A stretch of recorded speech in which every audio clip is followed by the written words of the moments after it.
అండి, కుమారి పెసల వంటకాల ఛానల్కి స్వాగతం. అందరూ బాగున్నారా? మేము అందరం బాగున్నాం. అందరం బాగోవాలని హనుమంతుడిని ప్రార్థిస్తున్నాం.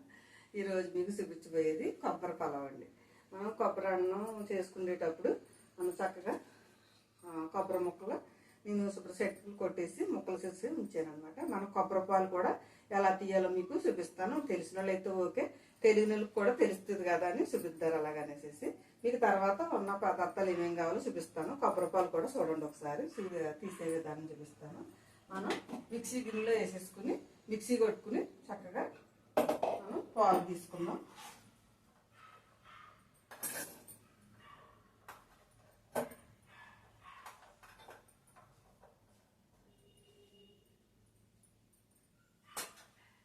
దీన్ని మెత్తగా చక్కగా మిక్సీ పెట్టుకుని చక్కగా ఇలాగా కొట్టేసుకోవాలన్నమాట. మిక్సీ కొట్టేసుకుని చక్కగా మనం ఇలా వడపోసుకుంటే దాంట్లో పోసుకున్నామంటే చక్కగా మనకి మొత్తం పాలన్నీ చక్కగా వచ్చేస్తాయి అనమాట. మీకు పాలన్నీ వచ్చిన తర్వాత మిక్సీ కొట్టి చూపిస్తాను. మనకి ఇలాగా మెత్తగా పేస్ట్లా చేసేసుకుని మనం ఇలా వడకెట్టు దాంట్లో ఇలాగ వేసేసుకుని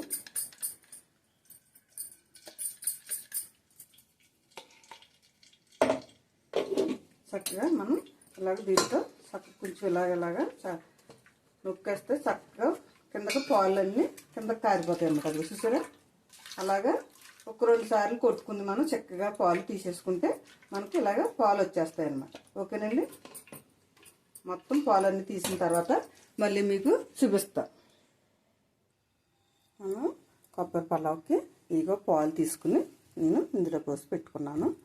మీకు చూపించాను కదా. మనకు ఇప్పుడు మిక్సీలో పెట్టి పాలు తీసే విధానం మీకు తెలియని వాళ్ళు అయితే అలా తీసుకోండి, తెలిసిన వాళ్ళు అయితే ఓకే. కావాల్సిన పదార్థాలు నేను చిన్న బియ్యం తీసుకుని నానబెట్టి ఉంచుకున్నాను.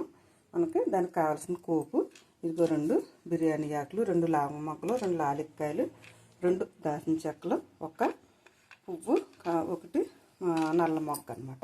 ఎందుకంటే మనం కొబ్బరితో చేసుకుంటున్నాం కాబట్టి ఎక్కువ మసాలాలు వేసుకోకూడదు, లేదంటే మసాలాల ఫ్లేవర్ ఎక్కువైపోద్ది అనమాట. మనకి కొబ్బరి అన్నం లాగా ఉంటుంది అనమాట. ఇదిగో 1 2 స్పూన్లు నెయ్యి, తగినంత సాల్ట్, అలాగే మనకి 1 ఉల్లిపాయ, 3 పచ్చిమిరపకాయలు, కొద్దిగా జీడిపప్పు, అలాగే కొంచెం కొత్తిమీర, కరివేపాకు, అల్లం వెల్లుల్లి పేస్ట్ అనమాట. మనకి కావాల్సిన పదార్థాలు తయారు చేసే విధానం చూపిస్తాను చూడండి సార్. మీకు కావాలితే 1 స్పూను ఆయిల్, 1 స్పూను నెయ్యి కూడా వేసుకోవచ్చు, లేదంటే నూనె అవసరం లేకుండానే కొంచెం నెయ్యితోటే వేపేసుకోవచ్చు. మీకు నెయ్యి కూడా వద్దు అనుకుంటే ఉత్తి నూనెతో కూడా చేసుకోండి, కానీ టేస్ట్ బాగుంటుంది అన్నమాట నెయ్యితో చేసుకుంటే.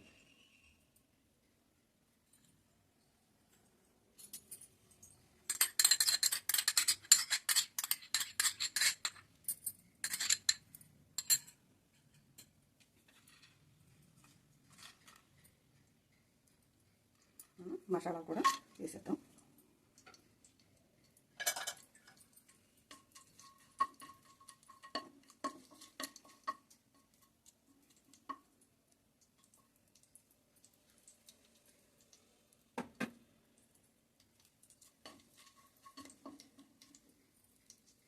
వీటితో మనం ఇది కూడా జీడిపప్పు కూడా వేసేద్దాం.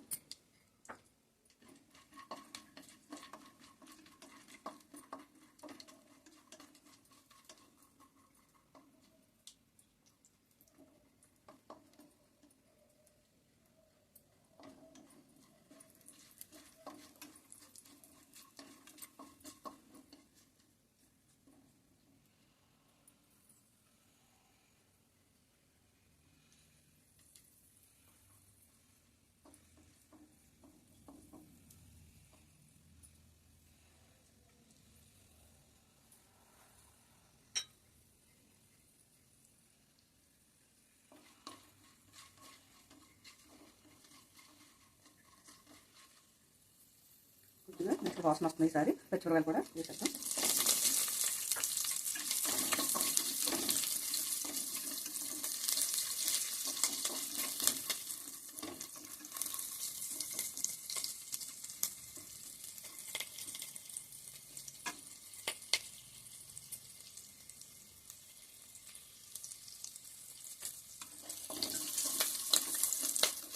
అలాగే ఉల్లిపాయ,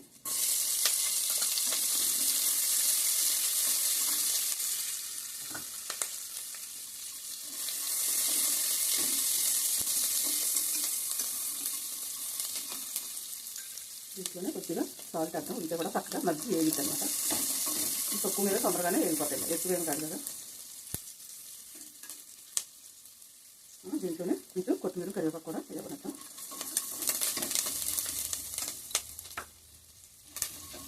దీంట్లో ఇది చుట్టూరు తోసి మధ్యలో కొద్దిగా అల్లం వెల్లుల్లి పేస్ట్ వేసి వేస్తాం.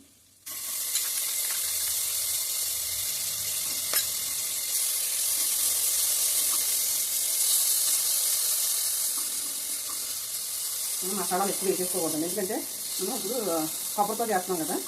మామూలు బిర్యానీ పేస్ట్ వచ్చేది అనమాట. మసాలాలు ఎక్కువ వేసేసుకుంటే మనకి మామూలు బిర్యానీ పేస్ట్ కాకుండా ఉండాలంటే మరీ తప్పగా లేకుండా కొంచెం మనం కోపి కింద వేసుకుని కొంచెం అల్లం వెల్లుల్లి పేస్ట్ వేసుకుంటే బాగుంటుంది. అప్పుడు మనకి కొబ్బరి టేస్ట్ బాగా కనపడుతుంది. కొబ్బరి వేసిన టేస్ట్ మనకి వేసుకొని నేను బియ్యం దీన్ని పోసాను. ఇప్పుడు దీంతో ముప్పావు వంతు పోద్దాం. ఊటి పోసి కొంచెం తక్కువగా పోతాం. పాలు ఎన్నో తీసుకొద్దాం. చక్కగా వచ్చింది దగ్గర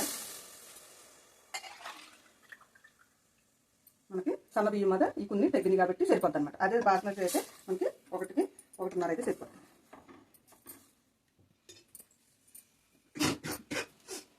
మనం దీంట్లోనే తగినంత సాల్ట్ వేసేసుకుని మనం బియ్యం అలాగా నానబెట్టి ఉంచుకున్నాం కదా, ఇవి కూడా మనం ఇందులోనే వేసేద్దాం. 1-2 విజులు వచ్చేదాకా ఉంచుకుంటే మనకి సరిపోద్ది అనమాట. అదే బాస్మతి అయితే మనకి ఒక్కటైతే సరిపోద్ది. కొద్ది సన్న బియ్యం కాబట్టి కొంచెం బాగుంటుంది.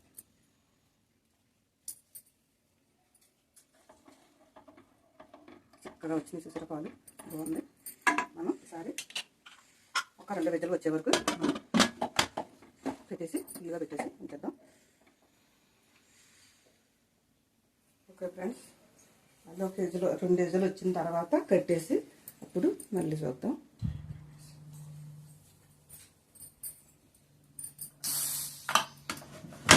ఓకే, అది రెడీ అయిపోయింది.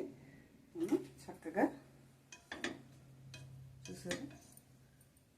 మనం దీంట్లో కొంచెం కొత్తిమీర కరివేపాకు జల్లేసుకుందాం. ఒక్క 2 నిమిషాలు మనం కొద్దిగా అలా ఉంచేస్తే చక్కగా పొడి ఆడతా కూడా మనకి బాగుంటుంది అన్నమాట. ఇంకా చక్కగా మగ్గిద్ది. చూసారా, చక్కగా ఉడికిపోయింది మనకి. ఇంకా ఒక్క 2 నిమిషాలు అలా వదిలేసి ఎలాగుందో చూపిస్తాను చూడండి. పొడి ఆడుతూ వచ్చేస్తుంది అన్నమాట.